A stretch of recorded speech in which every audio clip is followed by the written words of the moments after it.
Before we get into this episode, I want to take a moment to thank you all for the support over the season. I might not have been able to respond to every comment, but I promise you I read all of them, especially the comments about the things that we get wrong, whether it's about the sound or the camera focus or the lighting, even the comments telling me that I misspelled the word propaganda. Without that feedback, the show wouldn't get better. So thank you. We appreciate the feedback. I also want to thank the men and women behind the scenes, the producers, the researchers, the writers who literally make this show happen. Ngiyabonga. Thank you. We decided to take our time with this episode because it's not an easy topic to understand, let alone discuss, but social media will have you thinking otherwise. Election season is a highly contentious time in any democracy, and it's in that excitement that people take liberties between opinion and fact. We didn't want to contribute even in the slightest to the sensationalization of election discourse, so we took the long way home. It's up to you guys to decide if it was worth it. Let's get into this episode. About a month ago, I came across this tweet. If I was doing a humanities degree, I was going to do a research thesis on how alcohol has enabled Zimbabweans to digress from the effects of poor governance, because it's actually a thing. Remove alcohol and I promise this country will progress. Laughing emoji. Someone else added this to that tweet. We did something back in the day about how the Rhodesian government put so many beer halls in the ghetto, but you could hardly find one in low density areas. I thought, could it? No. Could it? Surely not. Could it be that all these years, all these elections, and it's really been Delta Beverages who's been running the country? Conspiracy theories aside, the prevailing argument when it comes to elections in Zimbabwe is that voter apathy is the main reason why major elections in the past have had one winner. But what is voter apathy? And is there any credible connection between our alcohol consumption as a nation and our election participation, or lack thereof? Ladies and gentlemen, war vets and unfocused youth, for the last time this season, welcome to another episode of Properganda with Kandoro.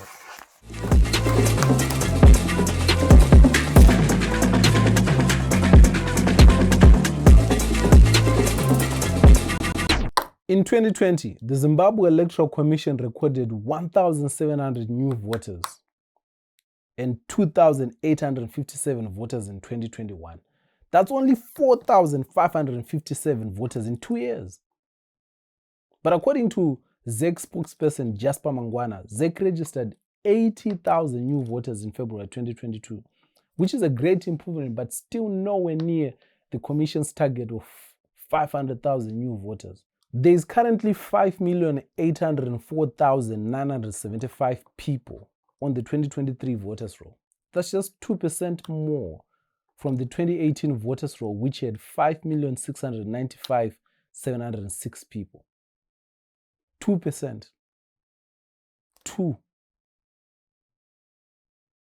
Using the latest census figures, it means we have at least 3 million people who are eligible to vote but haven't registered to do so. This is how we're doing alcohol-wise. In 2020, Delta announced that the country had consumed 1.2 million hectoliters of lagers. That's 120 million liters of alcohol. If you're struggling to picture it, just try to imagine 1.6 million quarts of Zambezi. That figure grew in 2021 by 17%. That's a lot of alcohol. Like a lot. But the question still remains, is there enough scientific evidence to prove a link between the high alcohol consumption and the prevailing voter apathy? The short answer is no. There isn't. And the danger in bringing up high alcohol consumption as an explanation for voter apathy is that it immediately negates responsibility from both us, the citizenry, and public officials. Tichimwa gas, gogodzera. Tikabuda takanamwa zviri correct tichiuya kudeni. Takadhakwa unosati zvinodadisa gentlemen and unyeperei. Uzoti pati mumwe anobva kayahora manje. Voter apathy is when individuals abstain from participating in elections because they feel their participation will not make a difference. We can't blame that on alcohol. That's just unfair to alcohol. Sorry, Agoawa. So if alcohol isn't the problem, then what is? Well, from the top of my head, if I really had to think about it, I'll probably say it could have something to do with the incestuous relationship between the Electoral Commission and the army, or the heavy-handed nature of state media towards anyone with a differing political opinion, or the extreme partisanship showed by traditional leaders, or how, the ruling party continuously uses state resources for personal benefit. The fact that all this has been going on since the 1980s and there is no reasonable electoral reforms in sight is the biggest reasons why Zimbabweans, especially young people, are apathetic. There is no denying, at this point, there is no denying the incestuous relationship between ZEC and the army. According to Chigumba, at least 15% of ZEC officials have a military background. They're not even trying to hide it. The chief elections officer, Otoile Slaigwana, is a retired army major. This is scary, especially considering that ZANU-PF spokesperson Chris Mtrangwa likes reminding people every chance he gets that the army is ZANU-PF. Section 155(2)(d) of the Zimbabwean Constitution compels the state to provide all political parties and candidates contesting an election or participating in a referendum with fair and equal access to electronic and print media, both public and private.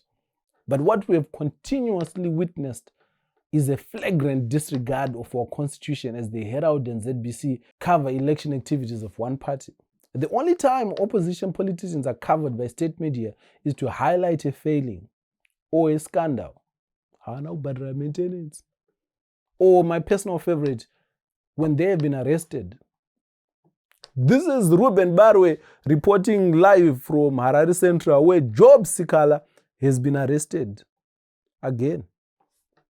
Chiefs are very important in the country's political matrix. They serve as the bridge between rural communities and the national administration.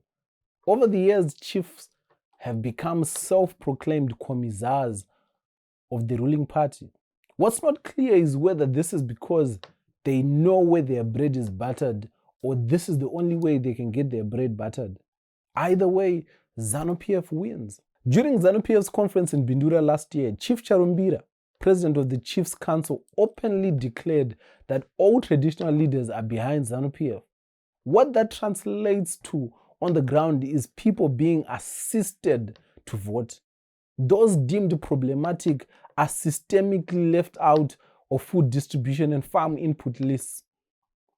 Why would ZANU-PF discourage this? The majority of Zimbabweans still reside in rural areas. This means whoever controls the psyche of the rural population can deliver an electoral victory. Which is why, regardless of the state of the economy, ZANU-PF will always find it in their hearts and our wallets to buy chiefs the latest off-road vehicles. They too know where their bread is buttered.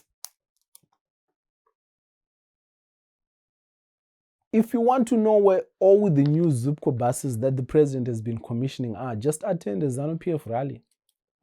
The sad thing is, it doesn't end with Zupco buses. In May, a Mapanzura high school bus was involved in a terrible accident while ferrying ZANU-PF supporters from Masvingo to Victoria Falls to attend Amai Mnangagwa's cooking event. How good is this woman's cooking? Masvingo to Vic Falls. Just before the 2008 harmonized elections, some millions that were meant to help in the fight against HIV/AIDS went missing and mysteriously reappeared as election campaign funds. Allegedly, of course. More recently, we just witnessed the appointment of Abigail Mohadi as a ZEC commissioner.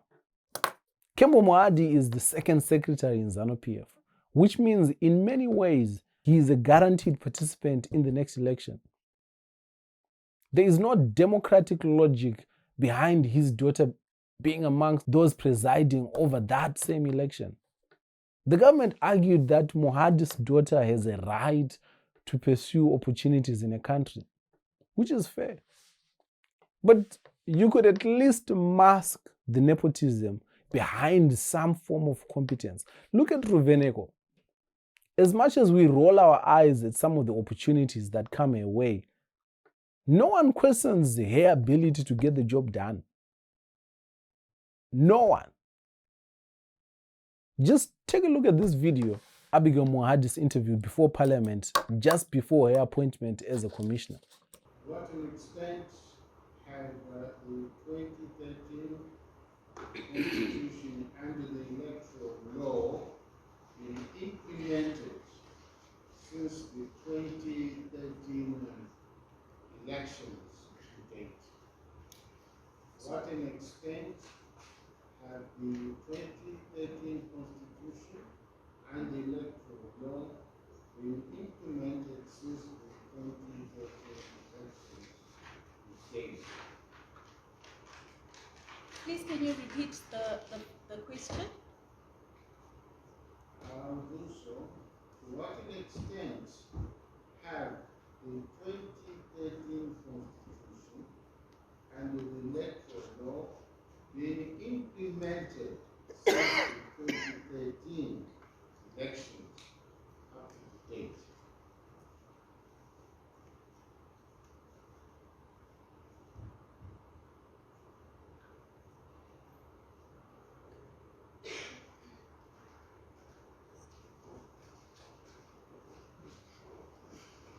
What extent? To what an extent? To what an extent Yes. has the The 2013 elections and the electoral law have been implemented since the 2013 elections up to date?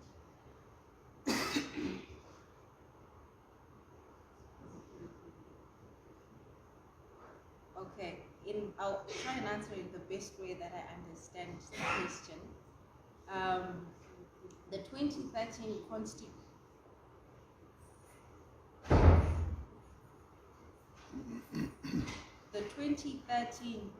Constitution. Can I pass? I don't understand the question. Can I repeat the question? To what an extent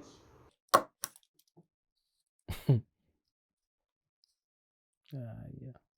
Everyone watched that and thought, yep, that's our girl. Galiza. Yep. So, knowing all this, why should you register to vote? Why should anyone vote if it already looks like it's a done deal?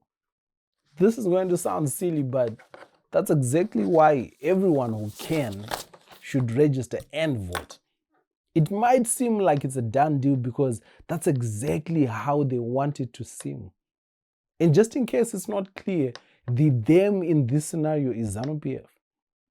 If it was a foregone conclusion, they wouldn't go through all this trouble of participating in elections in the first place. Do you know how many times ZANU-PF has tried to make Zimbabwe a one-party state? If it was a foregone conclusion, they wouldn't even bother campaigning, giving out t-shirts and making perfume. They have to go through all that trouble because it's not a done deal. Do you think ZANU-PF politicians enjoy attending all those all-white parties in the sun, mumbling hymns they couldn't care less about? They don't, but they have to.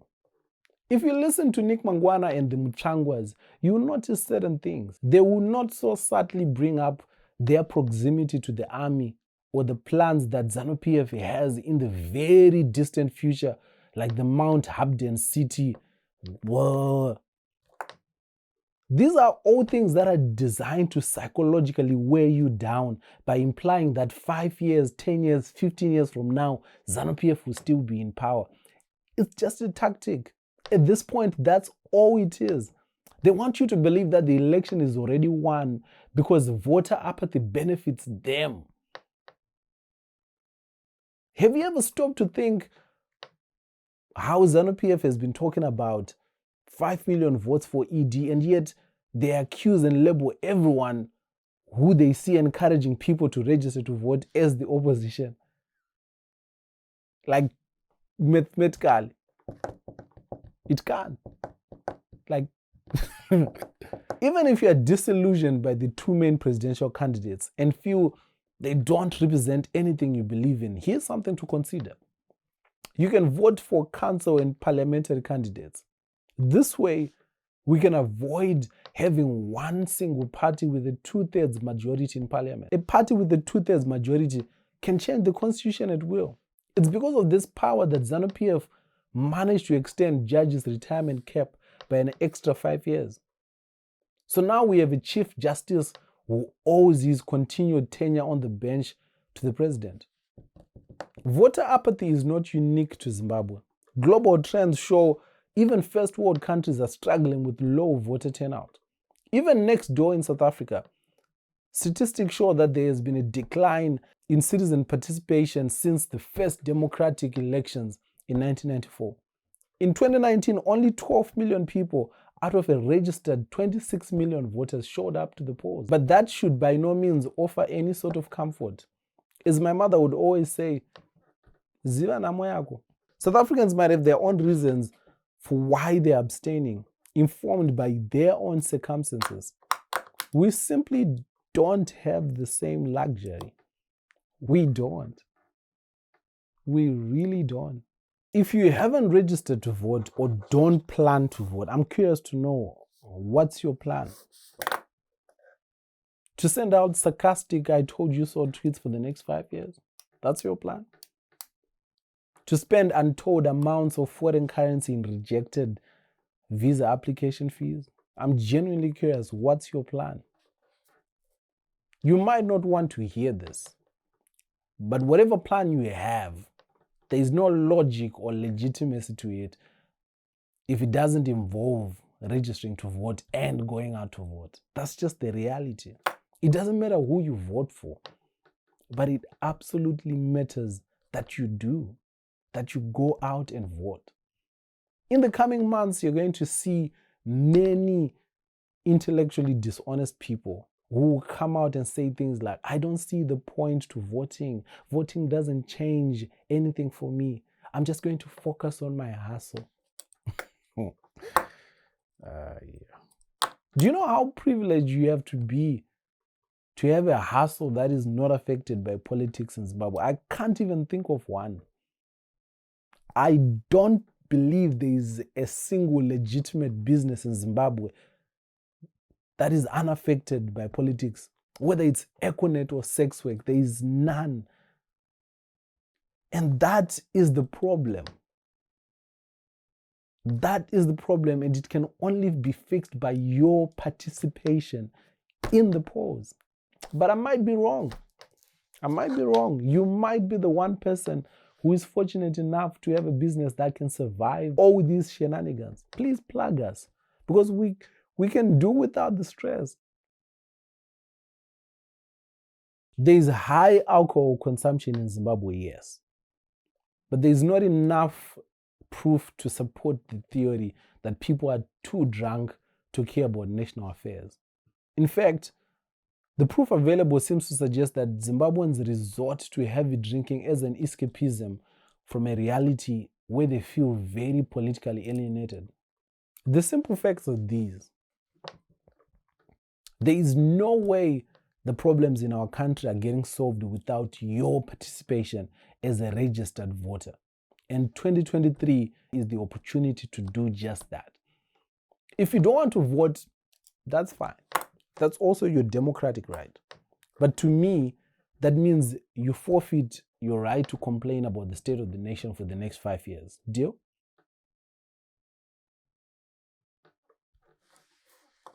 This has been another episode of Propaganda with Kandoro.